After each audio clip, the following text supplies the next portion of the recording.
Alright, what's going on everybody? Welcome back to the channel. So I'm making this video for you guys today to talk a little bit about Libera.network. Now, I've been reading the white paper. I actually got it pulled up on my computer right now.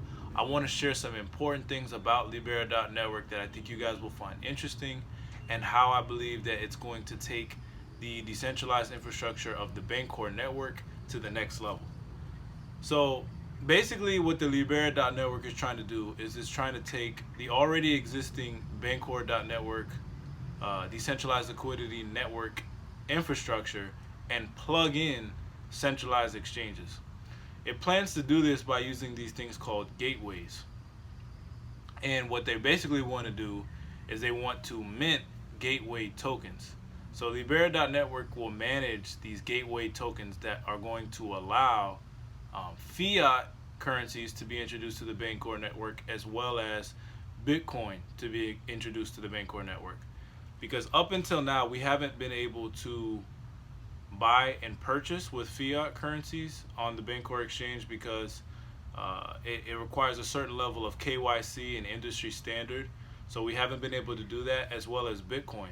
Because Bitcoin was the very first cryptocurrency ever created, the first of its kind, it doesn't have smart contract functionality, which came later with the advent of Ethereum. The Ethereum platform was when smart contracts really started to get big and take off. So now all of the platforms after Ethereum usually have that ability baked into the platform. But Bitcoin doesn't have that. So it makes it a challenge to be able to list it on a decentralized network, because decentralized networks are comprised of smart contracts. So this is very interesting, the Libera white paper. I'm going to share a couple things.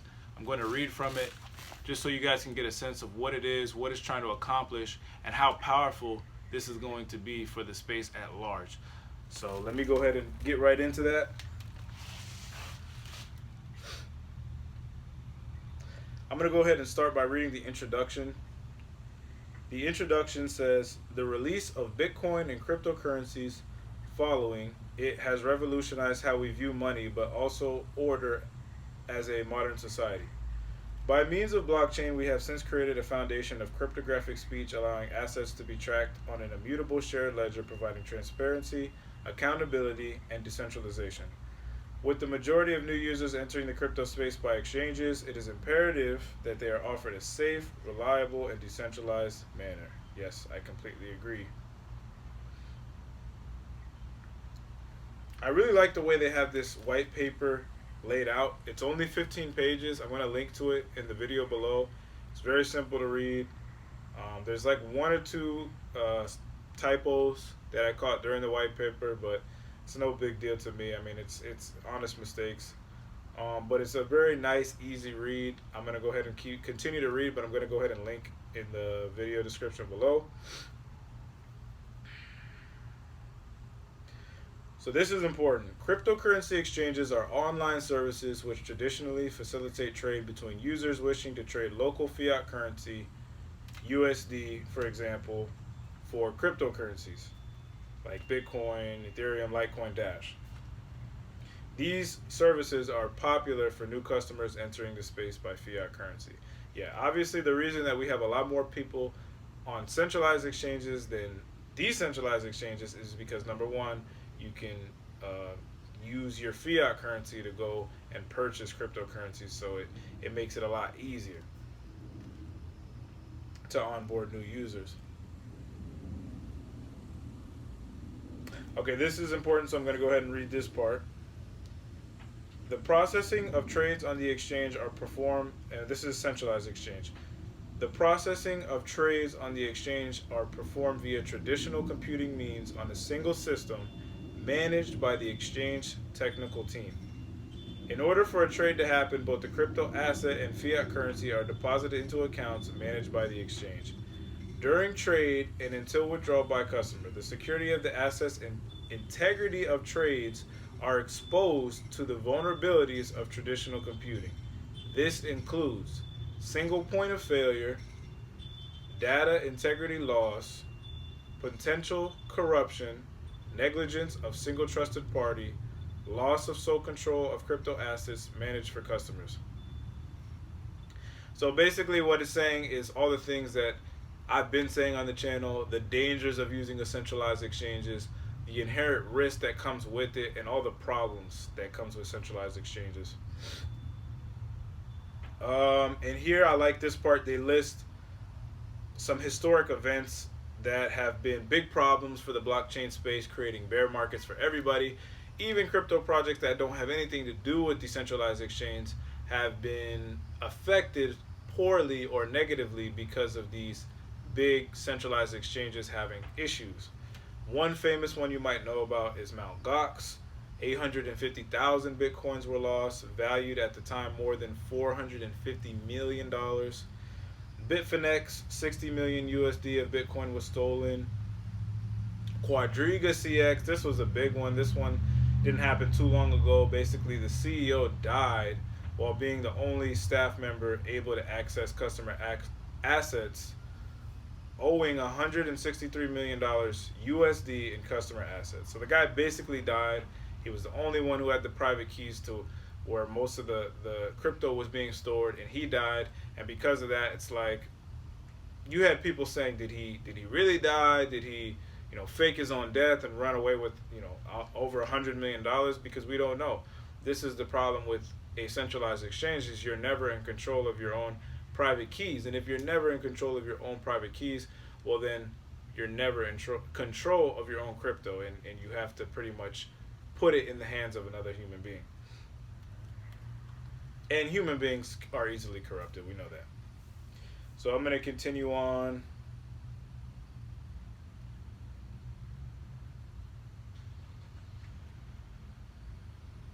Okay, this is important. Centralized exchange roles. KYC compliance. So these are things that the centralized exchange typically does. KYC compliance. KYC is a big one.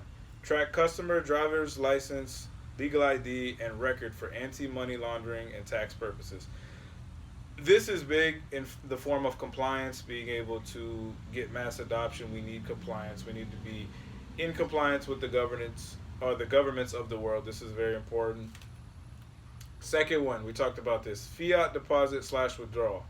Accepting local fiat currency in escrow for trading purposes, tracking customer balances.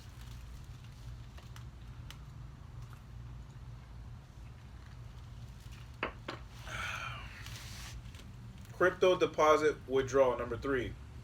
Accepting crypto assets in escrow for trading purposes, tracking customer balances. Number 4, trade system. Automated system facilitating secure and integral trades between customer assets. So those are basically the 4 things that these centralized exchanges accomplish. And basically, decentralized exchanges also accomplish 3 and 4, but 1 and 2, we've yet to see any decentralized exchange accomplish. So KYC compliance and fiat deposit withdrawal, number 2. These are 2 things that have only really been accomplished by centralized exchanges. But now with the advent of these gateways that the Libera network has created and they're going to be managing, you're going to be able to earn fees and connect to the Bancor network. And centralized exchanges are going to be able to connect to the Bancor network and instantly have access to all the liquidity on the Bancor network, and vice versa. Bancor network is going to get all these fiat currencies connected to it, as well as Bitcoin.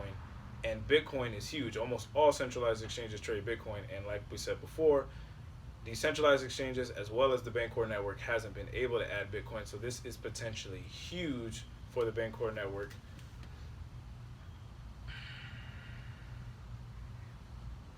All right, this part is very important. I definitely want to go over this. I'm going to read this whole part. This is actually page 8 from the white paper. Bringing fiat currency to decentralized exchanges. It is clear without fiat entry, centralized exchanges will hold an edge over decentralized counterparts. However, this missing link can be filled by organizations running as a gateway. Gateways are simply minimized centralized exchanges but outsource the role of trade and crypto asset management to decentralized exchanges, leaving only the responsibilities of KYC and crediting fiat currency balances. See, that's what we were talking about before, guys. So basically, they're going to outsource numbers 3 and 4 and keep 1 and 2. So losing these responsibilities greatly decreases the exposure and overhead of running the business while maintaining a simple customer experience. To achieve this, a gateway issues a heavily restricted token representative of fiat deposits, which mimics the power existing centralized exchanges have today. The gateway influences over the token include, and this is very important, guys, token or account freezing, meaning if your token is on a gateway, your token can be frozen. They can seize your token. Whitelisting accounts. So basically, if they notice your account has been doing some sort of nefarious behavior, you've been acting in a bad way, harmful to whatever, they have the right to whitelist your account and say you can't trade here. Restricting destination of the customer's token between only the gateway itself and the decentralized exchange partner. So this is basically the same sort of stuff that every centralized exchange has the right to do. They reserve the right to do. And this is ultimately, this is just how it is, unfortunately. That's just how it is. If you're using a centralized exchange, if you're, interacting with it, they all have this capability, so that's just how that goes. Such reserve rights are an industry standard for centralized exchanges. A gateway simply uses a blockchain as a method of accounting rather than traditional computing. It is by filing this missing link, now it says blink, but it meant to say link. It is by filing this missing link we believe will play a pivotal role in accelerating adoption of cryptocurrency trade. Okay, that is all of page 8. Next couple pages is why they chose to partner with the Bancor network, which I'm going to just sort of briefly give you guys the main things. Bancor network is cross-chain. You can trade on Ethereum tokens as well as EOS tokens, the two most powerful ecosystems for smart contract based. They're the most powerful two smart contract based systems that we have in the ecosystem today. And Bancor allows you to trade both of the tokens. Also, another big thing is Bancor doesn't have an order book. We know, if you've watched any of my previous videos, that I'm not going to get too deep into it right now, but the Bancor network does not use an order book to trade. Rather, they use reserves in order to facilitate trade. So if you want to learn more about that, I'll make a separate video, maybe talking a little bit more about that, but that's important to know.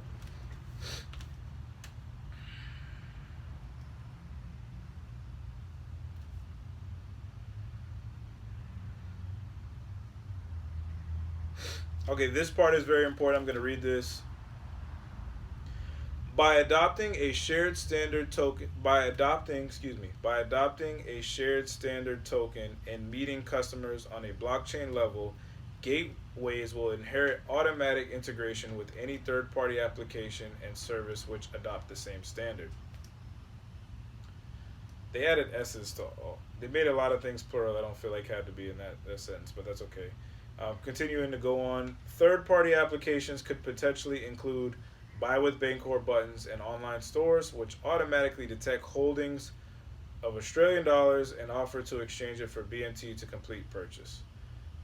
POS app allowing merchants to accept BNT and customers to dissolve AUD at the time of sale.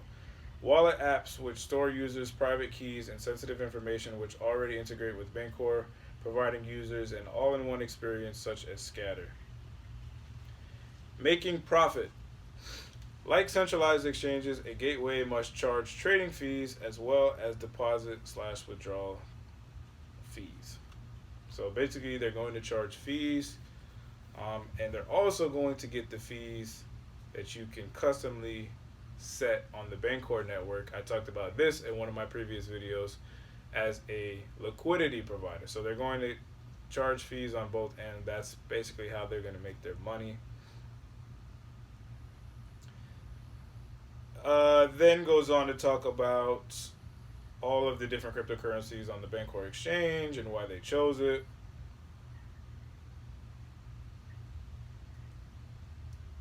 It talks about adding Bitcoin to the Bancor network.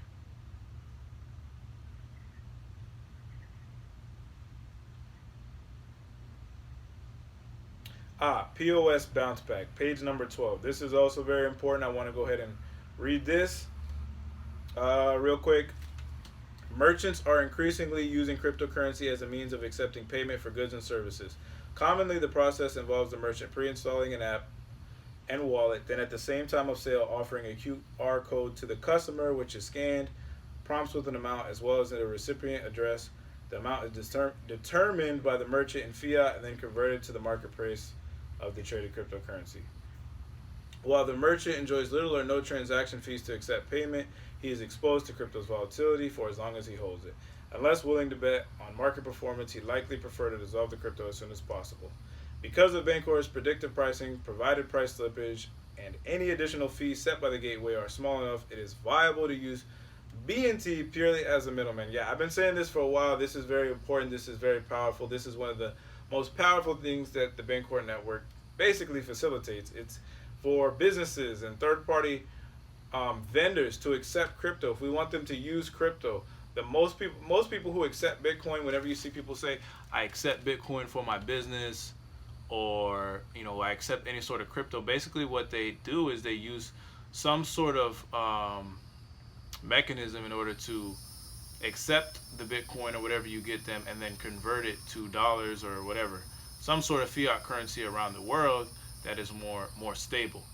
So with the BNT token, they'll now be able to do that instantly, be able to predict exactly how much, based on the fees, based on the volatility of the spread, how much they're going to essentially lose, and be able to facilitate the trade while still meeting their profit margins. So that's very important, and that's a huge thing that BNT brings to the table that's going to allow businesses to accept cryptocurrencies. And once we see this start to take off, like this standard of gateways that the Libera.network is providing is going to be a huge boost in businesses all over the world.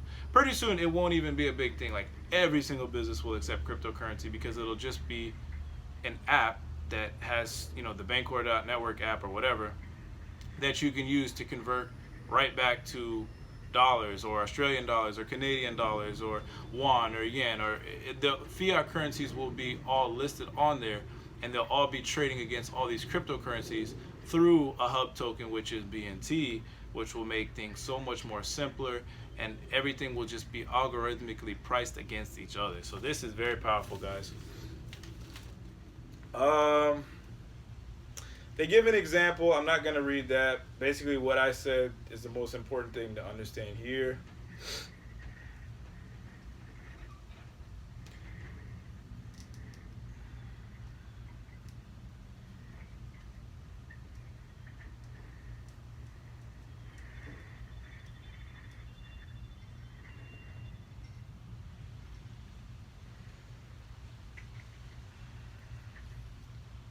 I'm not going to read that.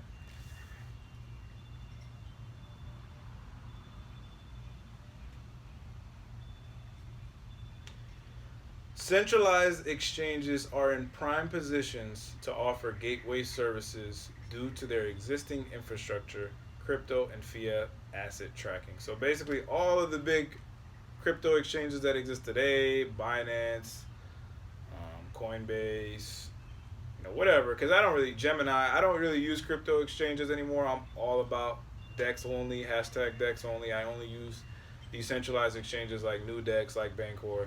So for me, I don't really interact with any of these big chains anymore. But there's a big prime incentive for these big centralized exchanges that exist today to start using this gateway service and integrating with the Bancor network. By acting as a gateway, exchanges can offer their customers instant access to 110 plus cryptocurrencies channeled through one market peg. Because centralized exchanges almost always support Bitcoin, issuing a Bitcoin-backed token on the Bancor network will also attract further investors who wish to invest in Bitcoin but retain an all-in-one experience when trading a vast range of currencies.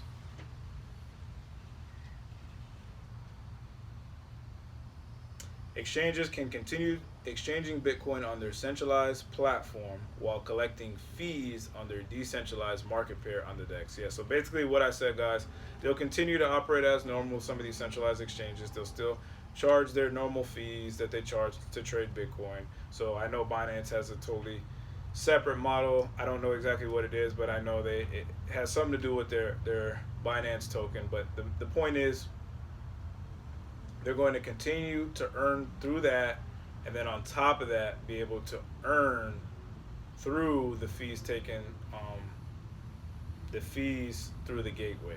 So